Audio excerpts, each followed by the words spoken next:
Prezados irmãos e irmãs do programa Arte Espírita em Foco, hoje nós estamos com um texto, um conto, intitulado A Gratidão do Cativo, e nós vamos fazê-lo numa homenagem aos nossos irmãos escravos. Vocês sabem que nós estamos no 13 de maio, esse mês é o mês 13 de maio, e nós homenageamos os nossos irmãos cativos nessa data. É a data da chamada abolição da escravatura. Nós sabemos que a abolição aqui no nosso país não foi exatamente como nós gostaríamos, mas de qualquer maneira foi um avanço e temos que agradecer a Deus termos superado essa fase. Então nós vamos ler aqui o conto, para depois nós fazermos os comentários. A gratidão do cativo. Observo o caixão de Guilhermina, o grande amor de minha vida. Tenho 90 anos e estou tranquilo diante do desencarne da minha esposa. Sei da brevidade da vida material. Daqui a pouco, eu e minha esposa nos reencontraremos novamente na vida espiritual. Nosso afastamento é um até breve. Ao lado do féretro de Guilhermina encontra-se João, o espírito amigo que trabalhou longos anos com a minha amada na mediunidade. As recordações voltam e eu revejo os verdes anos da minha existência quando, jovem e esperançoso, apaixonei-me por Guilhermina. O ano era 1950. Trabalhava como jornalista no Rio de Janeiro, no matutino Jornal da Tarde. Atuava como jornalista investigativo. Morava sozinho. Durante a infância, meu tio Constantino tinha atuado como um segundo pai. Meus pais consanguíneos morreram de forma trágica. Um acidente automobilístico levara-os abruptamente. Com apenas 1 ano de idade, fiquei órfão aos cuidados do meu tio. Na época que adotou-me, tio Constantino era solteirão. Fez questão de fornecer-me educação esmerada. Quando saí de Minas para aventurar-me no Rio de Janeiro, deixei meu tio noivo. Tio Constantino finalmente encontrara uma mulher que o encantara. O nome da moça era Silvana e possuía uma filha chamada Guilhermina. Silvana era criticada por todos porque era mãe solteira, mas tio Constantino compreendeu o drama de Silvana e a acolheu, retirando-a do opróbrio que a sociedade daquela época relegava as mães solo. Aos 20 anos saí da companhia de meu tio, resolvi morar no Rio de Janeiro. Empreguei-me como gráfico no jornal e mais tarde atuei como foca no Jornal da Tarde. Em meados de 1950, recebi a seguinte carta de meu tio. Querido Arlindo, preciso da sua ajuda. Como sabes, professo o espiritismo cristão. Minha enteada Guilhermina, atualmente com 20 anos, é trabalhadora em nossa casa espírita, atua como médium de materialização, doa fluidos para que espíritos amigos tornem-se palpáveis. João é um dos espíritos amigos que materializam-se, executa diversos trabalhos de cura, desmaterializando enfermidades incuráveis. Pois a minha querida Guilhermina foi acusada injustamente de prática ilegal da medicina e charlatanismo. Atualmente encontra-se presa preventivamente, aguardando julgamento. Peço-lhe ajuda, meu sobrinho. Talvez a tua experiência de jornalista investigativo a livre da situação desagradável. Aguardo o teu auxílio, Constantino. Sem delongas, parti para Ribanceiras, a cidade mineira onde eu fora criado e onde meu tio morava. Cheguei em Ribanceiras e fui imediatamente à delegacia conversar com Guilhermina. Quando saí da cidade, ela era uma meninota de 10 anos. Tínhamos 10 anos de diferença. Ao vê-la, encantei-me com a beleza invulgar da jovem. Com um olhar resignado, recebe a minha visita com calma e conformação. Eu disse-lhe: tio Constantino me contou da sua prisão injusta, das acusações falsas. A única maneira de livrá-la dessa situação desagradável é comprovar a veracidade das materializações de João. No dia do julgamento perante o juiz, precisamos comprovar a verdade das comunicações mediúnicas. Não sou espírita, mas li a obra O Trabalho dos Mortos, de Nogueira de Faria. Nesta obra, o pesquisador relata que os espíritos manifestantes deixam cópias de suas mãos fluídicas num caldeirão de parafina escaldante. Converse com João e verifique a possibilidade de fazermos esta experiência diante do juiz. Assim que proferi esta frase, essas palavras, Guilhermina entrou em transe mediúnico, caiu em sono letárgico e uma voz masculina ouviu-se nitidamente. Eu vou fazer como o senhorzinho pede. Preto João vai materializar suas mãos em parafina no dia do tribunal, diante do seu doutor juiz. Na minha última existência fui escravo. Devo minha vida à menina Guilhermina. No século XVIII, fui escravo de um homem brutal, que se divertia comendo escravo no chicote. No entanto, esse homem tinha uma netinha que era seu encanto. A mocinha, que era muito boa, teve pena do sofrimento deste pobre negro. Ela pediu ao avô que ele fosse o seu cocheiro. O escravocrata atendeu ao pedido da neta e eu virei cocheiro da minha sinhazinha. Daquele momento em diante, a minha vida mudou e nunca mais fui castigado. Hoje, a minha sinhazinha está reencarnada como Guilhermina e, por gratidão, faço de um tudo para ajudar a pobrezinha. Peça a Sr. Constantino para ferver uma panela de parafina.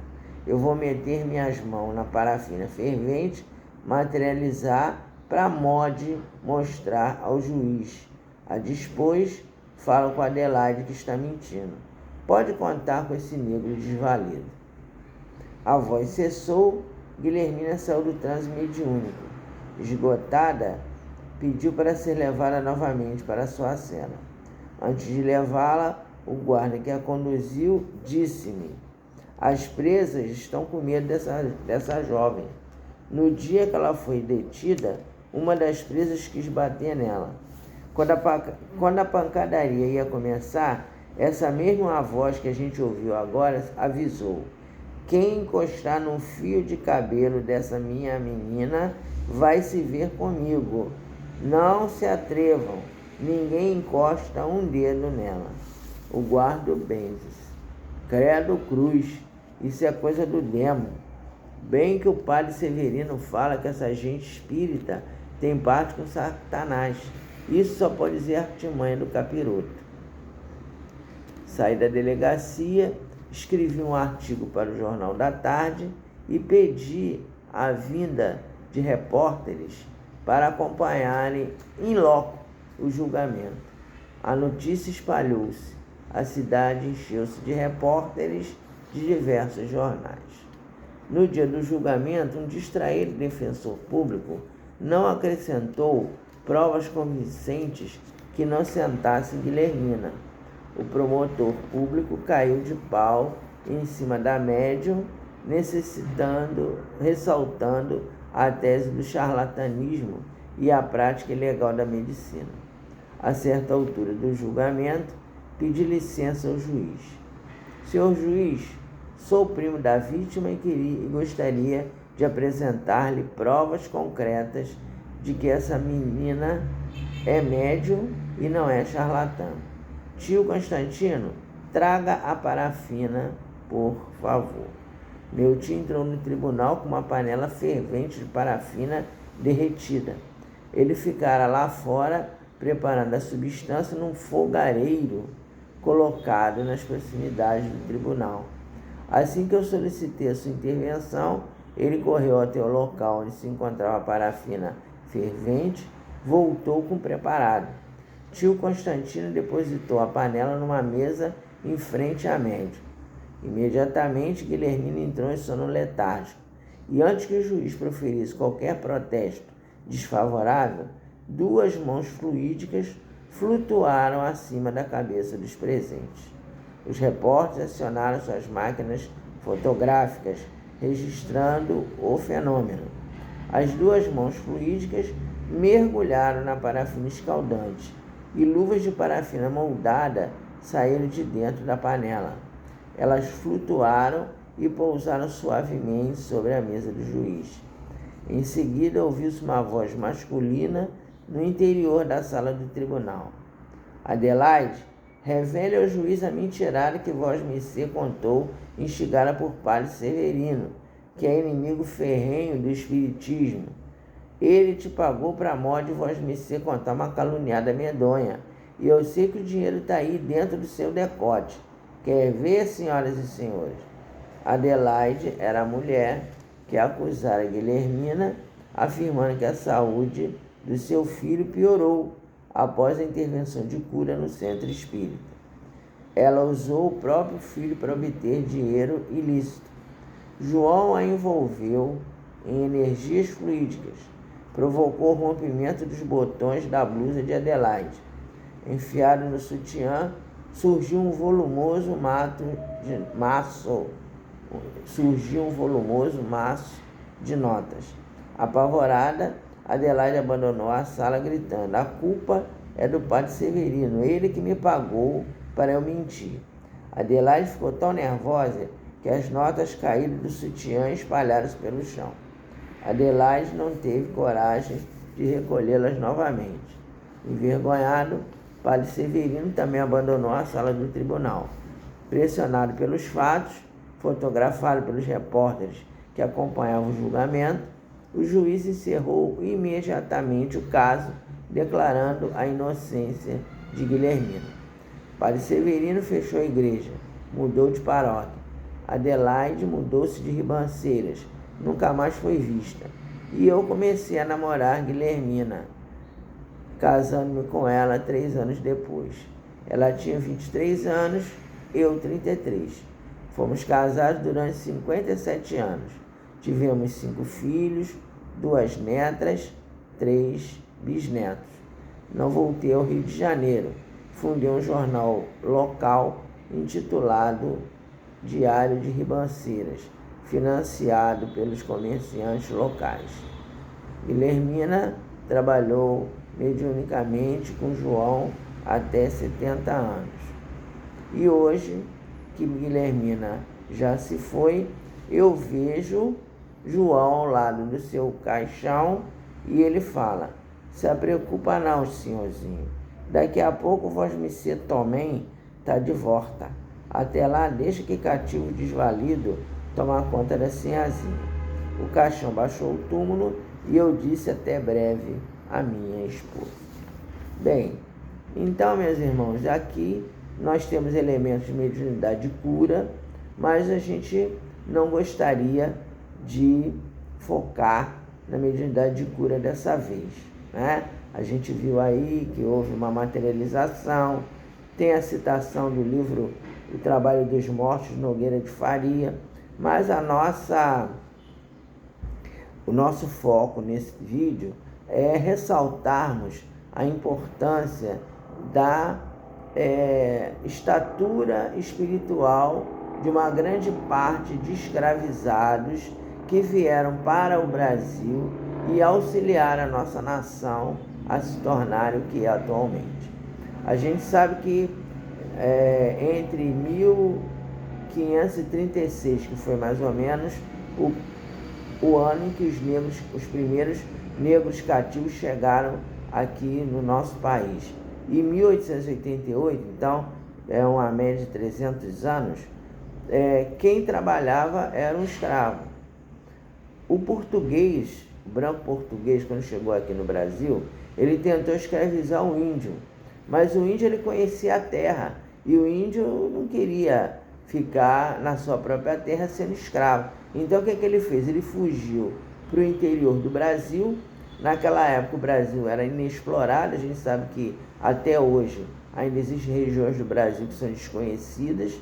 Até hoje nas selvas, principalmente lá na área da Amazônia, nós temos tribos indígenas que não tiveram contato até hoje com o homem branco. Então naquela época era muito mais fácil para o índio ele se enfornar no interior do Brasil e fugir do branco. No início, eles até tentaram escravizar, vieram também os jesuítas que tentaram fazer aquele trabalho de catequização, mas a verdade é que para o índio brasileiro, o branco não conseguiu escravizá-lo como eles pretendiam. E aí o que eles fizeram? Eles recorreram à África. Eles foram para a África e começaram a trazer escravizados. E eles traziam num meio de transporte terrível chamado navio negreiro. E nós, para homenagear os nossos irmãos escravizados, nós trouxemos também, como um complemento desse texto que nós lemos, A Gratidão do Cativo, o Navio Negreiro de Castro Alves. Nós não vamos lê-lo todo porque é um poema muito longo, mas nos dá uma ideia da barbárie que era o meio de transporte, a maneira pela qual os negros escravizados eram trazidos aqui para o nosso país. Vou ler um trecho para vocês terem uma ideia. Depois vocês procurem no Google, que esse texto já é de domínio público, ele já está disponível. É só entrar no Google e lê-lo, que ele está lá disponível. As obras de Castro Alves já são de domínio público e o Navio Negreiro é um clássico da nossa literatura. Então vamos lá, eu vou ler só um pedaço que não vai dar para ler todo por causa do tempo do nosso vídeo. Então eu destaquei esse pedaço aqui. Senhor Deus dos desgraçados, dizei-me vós, Senhor Deus, se é loucura, se é verdade, tanto horror perante os céus. Ó mar, por que não apagas com a espuma das tuas vagas, do teu manto este borrão? Astros, noites, tempestades, rolai das imensidades, varrei os mares, tufão. Quem são esses desgraçados que não encontram em vós mais que o rir calmo da turba que excita a fúria do algoz? Quem são? Se a estrela se cala, se a vaga apressa, resvala, como um cúmplice fugaz, perante a noite confusa. Dizei-me tu, severa musa, musa libérrima, audaz. São os filhos do deserto, onde a terra expôs a luz, onde vive em campo aberto a tribo dos homens nus. São os guerreiros ousados, que com os tigres mosqueados combatem na solidão. Ontem simples, fortes, bravos, hoje míseros escravos, sem luz, sem ar, sem razão. São mulheres desgraçadas, como Agar foi também, que sedentas ou quebradas, de longe, bem longe vêm, trazendo com tíbios passos, filhos e algemas nos braços, na alma lágrimas e fel. Como Agar sofrendo tanto, que nem o leito do pranto tem que dar para Ismael. Lá nas areias infindas das palmeiras no país, nasceram crianças lindas, viveram moças gentis. Passa um dia a caravana, quando a viagem na cabana chama,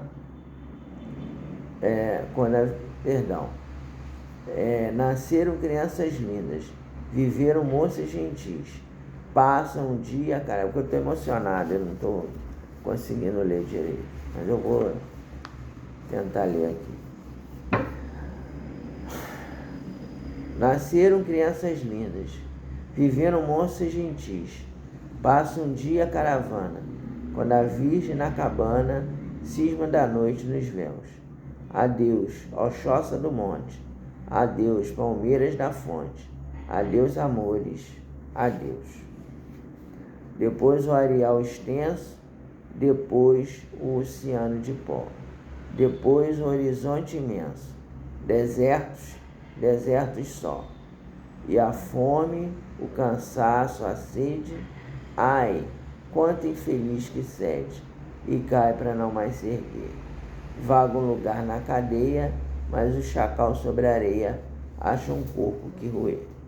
Então aqui, meus irmãos, depois vocês procurem ler o texto todo, que nos fala sobre esse crime, esse genocídio que os nossos irmãos escravos negros, né, os negros africanos, eles tiveram que passar.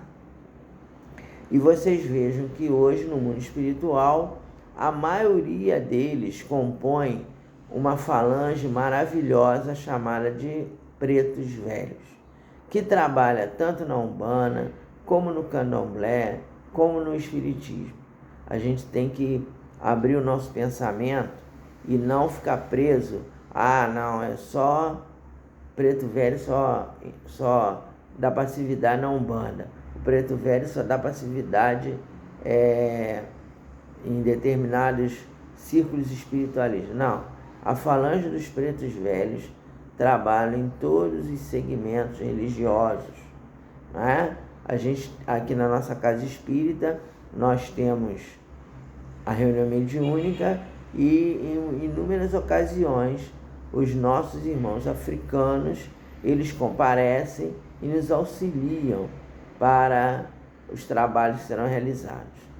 Então, eu gostaria de deixar aqui um abraço carinhoso a todos os irmãos africanos desencarnados, principalmente esses que sofreram nas mãos dos nossos irmãos na época ignorantes, que provavelmente eu, que hoje sou negro, talvez estivesse nessa situação de escravocrata, né? Porque já me foi dito que eu fui padre, e naquela época padre não tinha padre negro, né? Era uma raridade. Então eu provavelmente fui branco na outra existência. E a gente sabe que a Igreja Católica ela era conivente com a escravidão. A Igreja Católica ela dizia categoricamente que poderia se castigar o negro sem qualquer remorso, porque os negros não tinham alma. E isso se manteve durante muito tempo, essa ideia equivocada de que negro não tinha alma. Até depois que a abolição da escravatura foi realizada, ainda se manteve esse pensamento de que negro não tem alma. Mas hoje a falange dos pretos velhos nos prova que negro tem alma sim, e a maioria deles, a gente sabe que, lógico, ainda tem alguns que são revoltados, que ainda estão presos àquele contexto da escravidão, mas a grande maioria compõe a falange dos pretos velhos, que é uma falange maravilhosa, que trabalha no Espiritismo, trabalha na Umbanda, no Candomblé, e nos ensinou a resignação e a caridade. Então, tanto a gratidão do cativo como a leitura desse trecho do livro do poema Navi Negreiro é uma homenagem aos nossos irmãos africanos que nós gostaríamos de deixar aqui no canal. Então, que nós sempre possamos reverenciar os nossos ancestrais africanos, os nossos ancestrais indígenas também, que nós também temos aí as falanges dos indígenas que trabalham nas casas religiosas. Que Jesus nos abençoe e até o próximo vídeo.